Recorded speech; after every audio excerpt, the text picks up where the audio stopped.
9 اور 10 محرم الحرام کا روزہ ہے، اس کی ابتدا اگر آپ دیکھیں، نبی علیہ الصلوۃ والسلام نے یہود کو اپنے زمانے میں دیکھا تھا کہ وہ روزہ رکھ رہے تھے۔ نبی علیہ السلام نے فرمایا کہ روزہ کیوں رکھ رہے ہو؟ کہ اے محمد صلی اللہ علیہ وسلم، ہم روزہ 10 محرم الحرام کو اس لیے رکھتے ہیں، ہم یہودی قوم حضرت موسیٰ علیہ السلام کے ماننے والے ہیں، اور اس دن موسیٰ علیہ السلام کو اللہ رب العزت نے نجات دی تھی اپنی قوم سمیت، تو اس کے شکرانے کے طور پہ الحمدللہ پڑھ کے ہم روزہ رکھتے ہیں۔ تو نبی علیہ السلام نے ارشاد فرمایا کہ تم موسیٰ کو مانتے ہو، اس سے محبت کا اظہار کرتے ہو، اس سے زیادہ تو ہم موسیٰ سے محبت کرتے ہیں اور اظہار کرتے ہیں، تو فلہذا ہم بھی روزہ رکھیں گے۔ اور ساتھ نبی علیہ السلام نے یہود کی مخالفت کرتے ہوئے ارشاد فرمایا کہ اگر اللہ نے مجھے زندگی دی تو اگلے سال 1 نہیں 2 روزے رکھوں گا، اور اس کی وجہ ایک روزہ تو موسیٰ علیہ السلام کے شکرانے کی وجہ سے، اور ساتھ دوسرا روزہ چاہے وہ 10 محرم سے پہلے 9 کا ملایا جائے یا 10 محرم کے بعد 11 کے ملایا جائے، ضرور ملاؤں گا تاکہ یہود سے ہماری مخالفت ہو جائے۔ اب یہ بات دیکھیے، یہود سے مخالفت نبی علیہ السلام کے مزاج کے اندر ہے۔ یہود کا قصہ میں آپ کے سامنے قرآن سے رکھوں، آپ حیران ہو جاؤ۔ کئی مرتبہ باتوں سے باتیں نکلی تو میں نے آپ کو یہود کا بتایا۔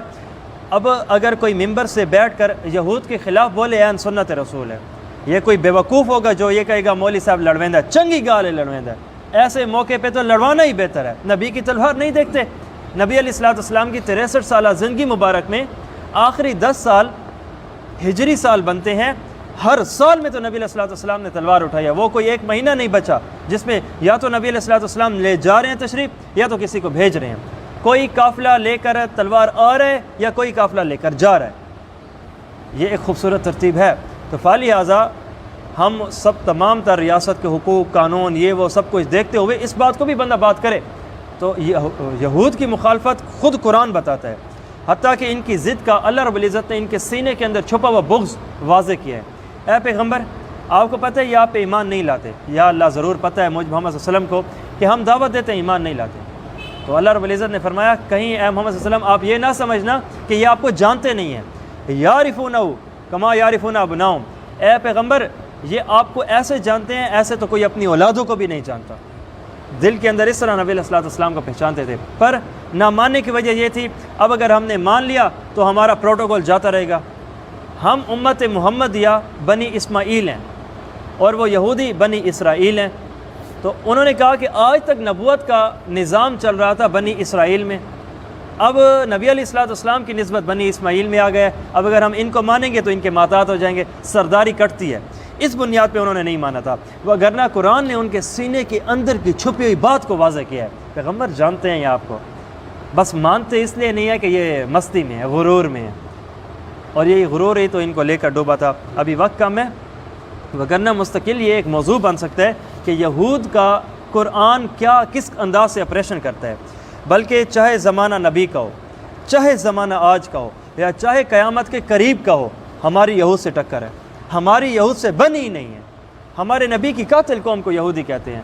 خیبر کے موقع پہ یہودی زینب نامی عورت نے تو نبی علیہ السلام کو بکری کی بھنی ہوئی دستی میں زہر ڈال کے دیا تھا، ساتھ بیٹھے صحابی رسول تھوڑا سا زہر کا اثر ان کے اندر چلا گیا تھا، وہ شہید ہو گئے تھے، بدلے میں قصاصاً مارا گیا تھا۔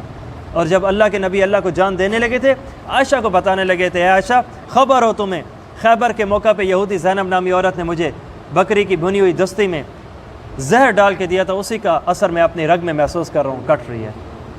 یہودی قوم ایسی ہے، قرآن بتاتا ہے یہ انبیاء کو قتل کرنے والے تھے، اور غرور دیکھو قرآن خود بتاتا ہے کہ یہ تو ہم تو اللہ تعالیٰ کے پیارے ہیں، اور اللہ کے پیارے اللہ کے پیغمبروں کو ذبح کرتے ہیں۔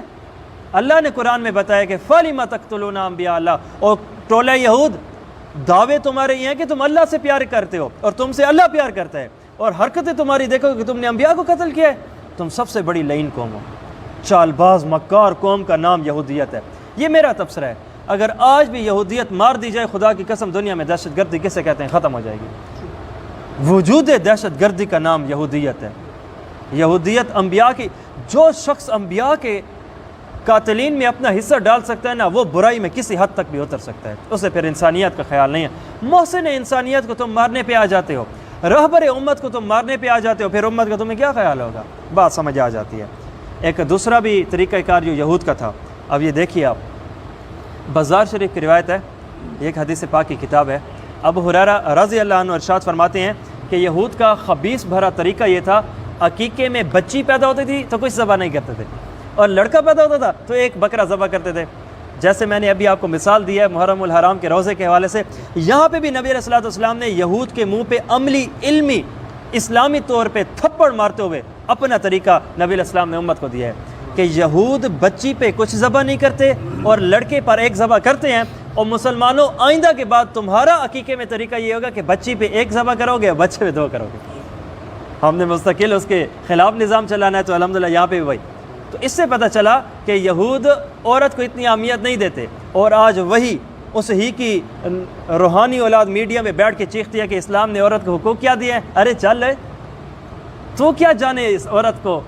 ہمیں اساتذہ نے قرآن پاک کی تفسیر پڑھاتے ہوئے یہ بات ارشاد فرمائی تھی کتنا عرصہ پہلے، ابھی نبی علیہ الصلوۃ والسلام کی بعثت نہیں ہوئی تھی، ابھی نبی علیہ الصلوۃ والسلام تشریف نہیں لائے تھے۔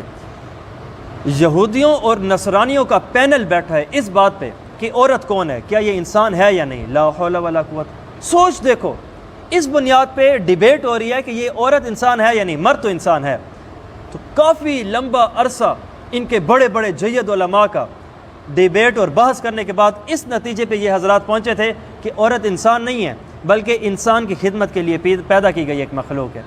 یہ کہتے ہیں کہ اسلام نے عورت کو حقوق کیا دیے ہیں۔ ارے تو ماں ہو تو تیرے پاؤں کے نیچے جنت ہے، مجھے اسلام بتاتا ہے۔ تو بہن ہو تو بھائی کو کہا گیا نرم مزاج اس کے ساتھ رہنا۔ تو عورت ہو تو تیرے بچوں کی جنت تیری ماں ہے۔ مجمع مردوں کا ہے، صحابہ کرام سے پوچھا گیا، نبی علیہ الصلوۃ والسلام سے پوچھا گیا کس سے زیادہ پیار ہے؟ فرمایا عائشہ سے۔ یہ اس وقت نبی علیہ الصلوۃ والسلام مردوں کے مجمع میں کہہ رہے ہیں کہ جب عورت کا چار میں نام لینا شرم ہے۔ نبی علیہ الصلوۃ والسلام مزے طریقے سے، صحابہ کہتے ہیں ہماری شرم سے نگاہیں جھک گئی، اور عرض کہ یا رسول اللہ من الرجال، مطلب یہ تھا کہ آپ کو مردوں میں سے کس کا نام، کس کی شخصیت پسند ہے؟ فرمایا ابوہا، عائشہ کے باپ سے، نام پھر بھی عورت کا رکھا ہے۔ اس انداز سے محبت کا اظہار فرمایا۔ اچھا مزے کی بات یہ ہے کہ کبھی عائشہ رضی اللہ عنہ سے پوچھا گیا تھا کہ نبی علیہ السلام کو سب سے زیادہ کس سے محبت تھی؟ تو عائشہ فرماتی ہیں فاطمہ سے۔ تو ان سے پوچھا گیا، کہا نہیں مطلب من الرجال، مردوں میں سے۔ تو حضرت عائشہ نے فرمایا کہ زوج ہوا اس کے خامد سے، علیہ المرتضیٰ۔ الحمدللہ یہ آپس میں محبتیں بانٹتے ہیں، یہ آپس میں محبتیں بتاتے ہیں، الحمدللہ تھی بھی صحیح، حدیث کی کتابیں ہیں یہ۔ چلو اللہ تعالیٰ بات سمجھنے کی توفیق عطا فرمائے۔ تو اس حدیث سے سمجھ آیا کہ یہود کا طریقہ ہم نے اپنانا نہیں ہے۔ آج چاہے میرا نوجوان فیشن کے نام پہ، ترقی کے نام پہ، یا جس قسم کا وٹ ایور جو بھی نام ہو، لعنت ہے بھائی، یہود تمہیں جہنم لے کر جائے گی۔ تمہارے نبی کا مخلص نہیں ہے، خدا کی قسم تمہارا نہیں ہو سکتا۔ جو ہماری اصلاح کا مخلص نہیں ہے وہ ہمارا کیا مخلص ہوگا۔ اس حدیث سے دوسری بات کیا پتہ چلی کہ یہود عورت کو اس انداز سے توجہ نہیں دیتے تھے، اور ٹیشو پیپر کی طرح استعمال کرنا ضرور جانتے ہیں۔ ان کے بہت بڑے حربوں میں ایک حربہ عورت ہے، یاد رکھیے گا۔ اللہ تعالیٰ بات سمجھنے کی توفیق عطا فرمائے۔